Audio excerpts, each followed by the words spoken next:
সম্প্রতি কয়েক দিনের সহিংসতায় ২০০ জনের মতো নিহত হয়েছেন।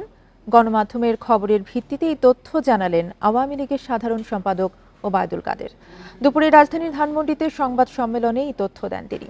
এছাড়া নাশকতার দায় বিএনপি জামায়াতের বলেও অভিযোগ তার। ওবায়দুল কাদের বলেন, শিক্ষার্থীদের সব দাবি মেনে কোটা নিয়ে প্রজ্ঞাপন জারি করা হয়েছে। বরাবরই শিক্ষার্থীদের দাবির সঙ্গে একমত ছিল সরকার। পরে বিএনপি জামায়াত প্রসঙ্গে বলেন, শিক্ষার্থীদের আন্দোলনের ওপর ভর করে তারা নাশকতা করতে পারে এমন আশঙ্কা এখন সত্য প্রমাণিত হয়েছে। দল দুটির কর্মীরা হত্যাযজ্ঞ ও বিভিন্ন সরকারি স্থাপনায় নজিরবিহীন নাশকতা চালিয়েছে। এই সহিংসতায় কোনো সাধারণ শিক্ষার্থী অংশ নেননি। মৃত্যুর যে তালিকাটা পত্রপত্রিকা 200 মতো বা 200 হচ্ছে একটু বেশি, এবং এগুলো জামাত শিবিরের তাণ্ডব।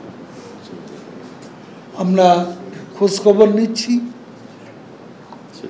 সময় মতো আপনার সাংবাদিকরাও নিচ্ছেন, সব সত্যই বেরিয়ে আসবে।